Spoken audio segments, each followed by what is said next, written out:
Hello everyone, welcome back to SSB crack exams. मैं हूं अनुराधा। आज के सेशन में मैं लेके हाजिर हुई हूं with part 5 of 20 idioms and phrases with incredible stories behind them. इससे पहले बहुत सारे पार्ट्स हो गए हैं और उसमें मैंने बहुत सारे idioms एंड phrases डिस्कस किया और उनके साथ साथ आपको उनके पीछे के इनक्रेडिबल ओरिजिन स्टोरीज भी बताए हैं। आई होप आपको सारी कहानी अच्छी लगी हो और इन कहानी के साथ साथ आपको idioms एंड phrases भी याद आ गया हो, जिसके लिए आई डोंट थिंक कि आपको फिर से दोबारा उनको मेमोराइज करने की जरूरत होगी। Just remember the stories and you are good to go. So the first idiom that we are going to look here in today's session is apple of my eye. मेरी आंखों का तारा जो हम कहते हैं हिंदी में। So apple of my eye actually means for the person जिसको आप बहुत प्यार करते हो और जिसके बारे में आप बहुत प्राउड हो। ये ओरिजिन करता है 9th सेंचुरी से। तब ये अज्यूम किया जाता था कि हमारे आंखों का जो तारा है, प्यूपिल है, वो राउंड शेप का है और सॉलिड है। And it was often compared to an apple because apple were a commonly known round object. Also क्योंकि हम हमारा जो दृश्य है, दृष्टि है, वो काफी डेलिकेट होते हैं और जितना एज बढ़ता है उतना हमारा जो दृष्टि है वो उसका इंटेंसिटी कम होने लगता है। That is why it has also made visions quite precious, कि हमारे vision is very precious to us. And over the years, this phrase apple of my eye came to be used in reference to anything or anyone that a person held dear. The next idiom is head over heels. Basically, अगर आप प्यार में पागल हो चुके हो तो head over heels हम ये word use करते हैं specifically in case of love affairs. So head over heels in love, हम बोलते हैं ना this person is head over heels in love with that girl. So head over heels का मतलब है completely thoroughly, बिल्कुल. It originates in 1300s जब the phrase head over heels was used most literally to describe someone who's doing a somersault, a cartwheel or a handstand. But by the 1800s, writers started to use this phrase idiomatically to describe someone who had fallen hopelessly in love. The next idiom is cutting the mustard. Mustard क्या है? राई है जिसको हम कहते हैं ना सरसों। तो cutting the mustard का मतलब है expectations तक पहुंचना, to reach the required standard or the expectation. It originates from late 1800s when the phrase keen as mustard was used to describe someone of high standards. ठीक है, उसके साथ cutting को कंबाइन किया गया और इसका मतलब तब हो गया कटिंग द मस्टर्ड, जिसका मतलब हो गया एग्जिबिटिंग हाई स्टैंडर्ड्स, अपने हाई स्टैंडर्ड्स को दिखाना। द नेक्स्ट इडियम इज चू द फैट, चर्बी को चू करना, चबाना। इसका मतलब है कि लीजर वे में चैट करना और वो भी बहुत टाइम लेके। Okay, it originates basically from selling, एक सेलर्स टर्म हुआ करता था चू द फैट, और ये उन टाइम की बात थी जब रेफ्रिजरेटर नहीं हुआ करता था और शिप्स जो खाना कैरी करते थे वो स्पॉइल हो जाता था। तो उस केस में क्या होता था, सॉल्ट, एक पोर्क स्किन होता था जो सॉल्टेड रहता था, बहुत ज्यादा उसमें नमक लगाया जाता था और उसमें ज्यादातर फैट रहा करता था। सेलर्स के सारे खाना खत्म हो जाने के बाद ही वो सॉल्टेड पोर्क स्किन खा सकते थे। और कभी खाते खाते वो कंप्लेन भी करते थे क्योंकि ऑब्वियसली खराब हो गया है वो चीज और सॉल्ट दे के रखा गया, तो थोड़ा सा प्रिजर्व तो है, अच्छा है, बट उतना भी अच्छा नहीं। It was not like a complete food, right. तो ये जो वो लोग काम खाते खाते कंप्लेन करते थे, बात करते थे और बहुत टाइम भी लगता था क्योंकि फैट है ना, तो चू करने में बहुत टाइम लगता है। तो वहां से चू द फैट वर्ड आया है, इडियम आया है, जिसका मतलब है कि गप मारना बहुत टाइम लेके और इनफॉर्मल लीजर वे में, आराम से। The next idiom is by and large, very important idiom. इसका मतलब है on the whole, everything considered, सब कुछ कंसिडर करके। ये भी सेलर से ओरिजिनेट हुआ है, सेलिंग टर्म से ओरिजिनेट हुआ है। सेलर्स कोई भी चीज को बाई एंड लर्ज जो है रेफर करते थे और जो फर्स्ट पार्ट था फ्रेज का वो actually nautical term full and by के लिए यूज किया जाता था, जिसका मतलब है कि जो बोट है वो विंड में जा रहा है, वो हवा में जा रहा है। ऑन दी अदर एंड ये जो लार्ज है, बाई एंड लार्ज का लार्ज, इसका मतलब है that the wind is coming from behind, पीछे से हवा आ रही है। So by and large then would mean the wind is coming from any direction, giving rise to the current meaning of in general. ठीक है, किसी भी डायरेक्शन से आ रहा है। ठीक है, नेक्स्ट इडियम है 7 year itch, 7 साल की खुजली। बेसिकली इसका मतलब है फीलिंग रेस्टलेस और dissatisfied in a relationship which is going on for a long time, specifically around the 7 year mark. कहा जाता है कोई शादीशुदा रिश्ते में 7 साल के बाद से people are dissatisfied with the other partner. ये बेसिकली स्कैबीज से आया है। ये स्कैबीज एक इची इन्फेक्शन हुआ करता था जो कि माइट्स काटने से होता था। एक पर्सन के स्किन के नीचे वो माइट्स छुपा रहता था और वो काटता था, उससे ये स्कैबीज होता था। तो वहां से 7 ईयर इच ये फ्रेज को लिया गया है। The next idiom is blood is thicker than water. Very very common idiom, very important idiom, आपने सुना ही होगा, blood is thicker than water. इसका मतलब है कि जो फैमिली रिलेशनशिप है वो सबसे ज्यादा स्ट्रांग है और सबसे इंपॉर्टेंट है। लेकिन एक्चुअल जब इसका ओरिजिन हुआ था तब ये एक्चुअली कुछ अलग था, ये एक्चुअल में ऑपोजिट था। The full maxim from where this phrase has come was the blood of the covenant is thicker than the water of the womb. Blood of the covenant, covenant का मतलब है brotherhood. Brotherhood कहाँ form करता था पुराने जमाने में? जब आप सोल्जर्स हुआ करते थे, जब you are brothers, you are to each other in a war, in a battle. कहा जाता था कि आप अगर एक सोल्जर हो तो दूसरे सोल्जर के साथ आपका जो रिश्ता होना चाहिए वो ज्यादा इंपॉर्टेंट होना चाहिए then your family ties.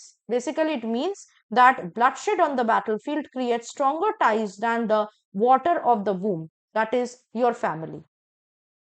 The next idiom is till the cows come home, जब तक गाय घर नहीं आते। इसका मतलब है for an indefinitely long time, बहुत ज्यादा लंबे टाइम तक, बट दैट इज इंडेफिनिट। इसका ओरिजिन हुआ है from the practice of cows. ये कहा जाता है कि वो अपने घर आने में बहुत देर कर देते हैं और जब आते भी है तो बहुत धीरे से घूमते हुए एकदम आराम से आते हैं। So from there this idiom has come till the cows come home. The next idiom is crocodile tears. Very very important idiom, आपने सुना ही होगा, मगरमच्छ की आंसू। सो क्रोकोडाइल टीयर्स का मतलब क्या है? जब आप सुपरफिशियल सॉरो को डिस्प्ले करते हो या फॉल्स सॉरो और प्रिटेंड करते हो आप कि आप बहुत दुखी हो बट एक्चुअली आप नहीं होते। The myth originates back as far as 14th century and comes from a book called the travels of sir John Mandeville. ये एक बुक था, उसमें बुक में लिखा गया था क्रोकोडाइल्स को डिस्क्राइब करने के टाइम कि जो क्रोकोडाइल्स है वो जब अपने शिकार को मार के खाते हैं तब वो रोते हैं out of sadness, but actually ये इनक्यूरेट डिस्क्रिप्शन है, ऐसा कुछ नहीं होता। लेकिन बाद में ये जो मैंडेविल ने अपने बुक में डिस्क्राइब किया था इन रेप्टाइल के टीयर्स को, ये बाद में शेक्सपियर ने यूज किया अपने वर्क्स में एज क्रोकोडाइल टीयर्स। और as usual you know from Shakespeare's work this phrase started becoming popular. The next idiom is resting on laurels. Laurels क्या है? Laurels basically हमें पता है ग्रीक एथलीट्स के लिए हम यूज करते हैं। अगर आप अपने लॉरेल्स में विश्राम ले रहे हो इसका मतलब है you are very satisfied, you are overly satisfied with your past triumphs and victories and achievements. ये ओरिजिनेट करता है as I said from the leaders and athletic stars of ancient Greece. जो विक्टोरियस एथलीट्स हुआ करते थे ancient Pythian games that is Greek games में, उनको wreaths मिलता था made of laurel branches. Romans बाद में इस प्रैक्टिस को अडॉप्ट किया और वो भी अपने जनरल्स को जो वॉर जीत के आते थे उनको ये लॉरेल के रीट्स जो है वो प्रोवाइड करते थे, प्रेजेंट करते थे। जो ग्रीक्स एंड रोमन्स थे उनको लॉरियट्स कहा जाता था, तो laureates have actually come from laurel leaves और वो अपने लॉरेल्स पे रेस्ट करते थे by basking in the glory of their achievements. Okay, the next idiom is paint the town red. इसके पीछे का स्टोरी बहुत मजेदार है। So if I say I have been painting the town red with my friends last night, इसका मतलब है हम लोग अपने फ्रेंड्स के साथ बाहर गए थे, बहुत एंजॉय किए by drinking alcohol, dancing, laughing and all that. Okay, I hanged out with my friends. तो ये ओरिजिनेट करता है 1837 के एक घटना से जो मार्किस ऑफ वाटरफोर्ड ने किया था और he was very famous for being a mischief maker. उन्होंने क्या किया, अपने दोस्तों के साथ मिलके एक रात बहुत पी पाके English town of Milton Mowbray में बहुत हंगामा क्रिएट किया था।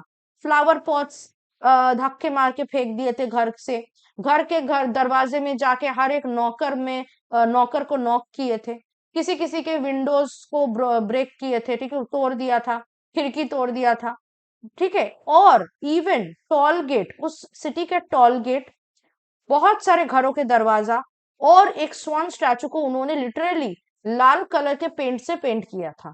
बाद में ऑब्वियसली मिल्टन को यानी उस टाउन को इन लोगों ने कॉम्पेंसेट तो किया था फॉर द डैमेजेस, लेकिन उनके ये ड्रंकन एस्केपेड जो रात को उन्होंने पागलपंती की थी आउट ऑफ ड्रंकन इनेब्रिएशन, वहां से ये फ्रेज पॉपुलराइज हो गया था paint the town red. It became a shorthand for a wild night out with your friends. The next idiom is the third degree. Very very common idiom, हमने सुना है ये. इसका मतलब है it's a long and harsh questioning specially by police to obtain information और a confession. तो third degree हम कहते हैं बहुत इलोंगेटेड और हार्श क्वेश्चनिंग मेथड को कहा जाता है पुलिस का. ये ओरिजिनेट करता है फ्री मेसन्स से, जो एक century old fraternal secret organisation था जिसमें मेंबर्स को एक रिगरस इन क्वेश्चनिंग और एग्जामिनेशन प्रोसेस से जाना पड़ता था before they become master masons और before progressing on to become third degree members. उनके जो लेवल्स है उनको डिग्रीज कहा जाता था. तो मास्टर मेसन आप थर्ड डिग्री अगर क्रॉस करो तभी जाके आपको मास्टर मेसन आपको बनने का मौका मिलता था. Master mason is a kind of a rank you could say और a post in that organisation, very old organisation, right. तो उसमें ये थर्ड डिग्री, वहां से ये फ्रेज आया है. The next idiom is walls have years. हम कहते हैं दीवारों के भी कान होते हैं. इसका मतलब क्या है? It is often used when something very secretive is being discussed. हम कहते हैं ना धीरे से बोलो, दीवारों के भी कान होते हैं. इसका मतलब है हमें डर रहता है that someone will eavesdrop on the conversation and will get to know the secret. ये ओरिजिनेट करता है, वेरी इंटरेस्टिंग स्टोरी है ये, फ्रांस के लूव पैलेस से, जिसमें कहा जाता है कि फ्रांस के लूव पैलेस में पुराने जमानों में बहुत सारे नेटवर्क्स हुआ करता था लिसनिंग ट्यूब्स का, जिसमें अगर आप कान लगाओ तो दूसरे रूम या बहुत फार एंड में, पैलेस के फार एंड वाले रूम में क्या बातें हो रही है वो आपको सुनाई दे सकता था. And you need not be present in that room. Legend has it that this is how Queen Catherine de Medici discovered political secrets and plots. उनको ये इसके बारे में पता लगता था ऐसे. तो अगर आप भूल भुलैया में गए होंगे लखनऊ के, तो वहां पे भी आपको ऐसी जो चीजें हैं, ऐसे आर्किटेक्चर देखने को मिलता होगा, है ना. The next idiom is cold feet. पैर ठंडा पड़ जाना. इसका मतलब है to become hesitant to do a task due to lack of confidence. Confidence कम होने की वजह से या ना होने की वजह से अगर आपको कोई टास्क करने में हिचकिचाहट फील हो रहा हो. इसका ओरिजिन हुआ था मिलिट्री से ऑब्वियसली, जहाँ पे जो आर्मी में जिसके पैर फ्रीज हो जाते थे वो बैटल फील्ड में तुरंत नहीं जा पाता था during war. So then the term used to be used that they had got cold feet, that is why they can not rush. The next idiom is break a leg. पैर तोड़ना. इसका मतलब है किसी को गुड लक विश करना. अब आप बोलोगे मैम पैर तोड़ना तो अब बुरी बात है ना, तो इससे कैसे आप गुड लक विश करोगे? ये ओरिजिनेट होता है एक पॉपुलर फोकलोर से, जिससे लोगों को ये विश्वास हुआ था कि अगर आप किसी को बैड लक विश करोगे तो उसका गुड लक होगा. और क्योंकि गुड लक अगर आप किसी को डायरेक्ट विश करो तो इवल स्पिरिट्स जो है वो टेम्पटेड हो जाता है कि उसके लिए बुरा करने को. इसलिए लोग एक दूसरे को विश करने लगे कि I wish you break your leg. मैं चाहती हूँ कि तू अपना पैर तोड़ दे, ताकि बुरा लक, बैड लक उसके तरफ अट्रैक्टेड ना हो, एंड ही और she actually gets the good luck. Okay. The next idiom is show your true colours. अपने ट्रू रंग, अपने सच्चे रंग दिखाना. इसका मतलब है अपना ट्रू इंटेंशंस, आपका जो सच्ची में जो इंटेंशन है आपके अंदर, ठीक है, वो लोगों को शो करना. इट ओरिजिनेट्स फ्रॉम द बेट और it originates from the warships, जो अपने एनिमीज को कंफ्यूज करने के लिए डिफरेंट कलर्स के फ्लैग या डिफरेंट फ्लैग्स यूज करते थे. As per warfare rules, which dictated that the ships must show its actual color before attacking or firing, the warships would then display its true colors. तो दूर से अपने enemy ship को दिखा कि देखो मैं तुम लोगों का ही आदमी हूँ, ठीक है. पर according to warfare rule attack करने से पहले आपको अपने ट्रू कलर्स, मतलब जिस देश के आप हो उसके एक्चुअल झंडा आपको दिखाना ही पड़ेगा. तो जब वो नजदीक आ जाते थे तब वो झंडा नीचे कर देते थे और अपना एक्चुअल झंडा लगाते थे, therefore showing the enemy their true colors and then attacking or fighting. The next idiom is waking up on the wrong side of the bed. बिस्तर के रॉन्ग साइड में जागना. इसका मतलब क्या है कि to start the day with a bad temper. गुस्सा होके या कोई बैड टेम्पर से अपना दिन शुरू करना. It originates historically from the concept that the left side of everything basically is the evil side. Usually कहा जाता है कि बाया साइड जो होता है वो हमेशा इवल साइड होता है. ये हर देश में ऐसा कल्चर भी है, ट्रेडिशन में सब जगह ये माना जाता है. देयरफॉर अगर आप बोला जाता था कि अगर आप सोकर उठ रहे हो बिस्तर में उसके लेफ्ट साइड से सुबह, तो इसका मतलब आपका बुरा लक आएगा, बैड लक आप फेस करोगे उस दिन.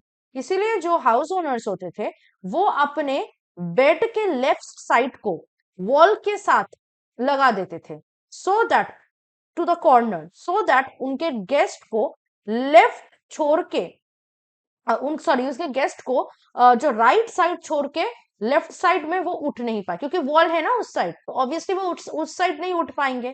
तो ऑब्वियसली उनके जो गेस्ट है वो राइट साइड में आएंगे और वहां से ही वो उठेंगे सुबह। ठीक है, तो ये वो चीज वो करते थे। तो waking up on the wrong side of the bed यहाँ से आया है। नेक्स्ट इडियम है born with a silver spoon in your mouth. ये भी काफी कॉमन इडियम है। इसका मतलब है अगर आप बहुत ही रईस और बहुत ही वेल टू डू फैमिली में आपका जन्म हुआ है, तो ये ओरिजिन करता है from the old tradition for God parents, जो अपने जो बच्चों के बैप्टिज्म में सिल्वर स्पून गिफ्ट करते थे। ठीक है, अनफॉर्चुनेटली सबके पास ये लग्जरी नहीं था, सबके पास ये पैसे नहीं थे, अफोर्ड नहीं कर पाते। तो जिनको भी ऐसा लैविश गिफ्ट मिलता था तो वो उसको कंसिडर किया जाता था दैट ही और the child is very wealthy and more often than not even spoiled. The next idiom is go cold Turkey. Cold Turkey हो जाना, इसका मतलब है किसी चीज को बीच में अचानक छोड़ देना। It originates from the practice of the drug addicts, जो who undergo certain body changes at the time of withdrawal. जब उनको आप ड्रग्स नहीं देते हो तो ड्रग एडिक्ट्स के बॉडी में कुछ चेंजेस आते हैं, उनके जो स्किन है वो हार्ड हो जाता है, गूज बम्प से कवर हो जाता है, समटाइम्स ट्रांसलूसेंट भी हो जाते हैं, जस्ट लाइक अ टर्की। तो वहां से ये गो कोल्ड टर्की आया है, when you are suddenly giving up, here in this case drugs. So when you go cold turkey, that means you're suddenly giving up something. The next idiom is take a rain check. Very very interesting idiom. It means अगर आप किसी offer को politely reject कर रहे हो with the implication ये बोल के कि बाद में कभी देखा जाएगा, one day you may take it up at a later date.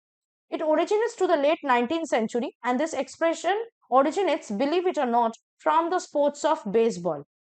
In 1870s baseball to be more precise, उस टाइम क्या होता था, बेसबॉल गेम में सब टिकट लेते थे, पैसे खर्चा करके आते थे गेम देखना है। अब मान लो वहां पे बारिश हो गया गेम में, गेम तो पोस्टपोन हो गया, अब फिर से पैसे थोड़ी खर्चा करेंगे जो लोग आए थे, तो उनको उसके लिए एक रेन चेक दिया जाता था, टिकट्स दिया जाता था कूपन टाइप का। यानी जब ये गेम दोबारा पोस्टपोन होके दोबारा होगा तब आप इन रेन चेक्स को दिखा के दोबारा आके गेम को फाइनली देख सकते हो। ठीक है, तो वहां से ये फ्रेज आया है take a rain check, rain के वजह से जो कुछ पोस्टपोन हो गया at a later date. So it means basically politely declining an offer and then taking it up with the intention or implication of taking it up at a postponed or a later date. So I hope that the idioms and phrases that we discussed in today's session were quite interesting. So कौन सा idiom आपको ज्यादा अच्छा लगा है, कौन सा story आपको ज्यादा बेहतर लगा है, वो मुझे जरूर कमेंट बॉक्स में बताइएगा। ऐसे अगर आप अपने अपकमिंग एनडी और सीडीएस एग्जाम के लिए प्रिपरेशन करना चाहते हो तो हमारे लाइव बैच को जरूर ज्वाइन हो जाइए। There are also different other defense competitive exam courses available in our app. So get yourself enrolled into them by downloading our app and use the code WARRIOR10 to get a 10% off on all the courses. That was it for the series of idioms and phrases with incredible stories behind. Use these stories and remember the idioms and phrases throughout your life. And you will see how easily you can remember them without even having a headache about remembering and learning and revising. That was it from my side. I hope to see you very soon with something more interesting and helpful for your upcoming defense exam. Till then, stay tuned with us and always stay positive and motivated. Jai Hind. अगर आप एक defence aspirant हैं और SSB interview, NDA, CDS, AFCAT जैसे exams के लिए prepare कर रहे हैं तो आप एसएसबी क्रैक एग्जाम्स के कोर्स को चेक करना ना भूलें। आप हमारी लर्निंग एप्लीकेशन को गूगल प्ले स्टोर से भी डाउनलोड कर सकते हैं।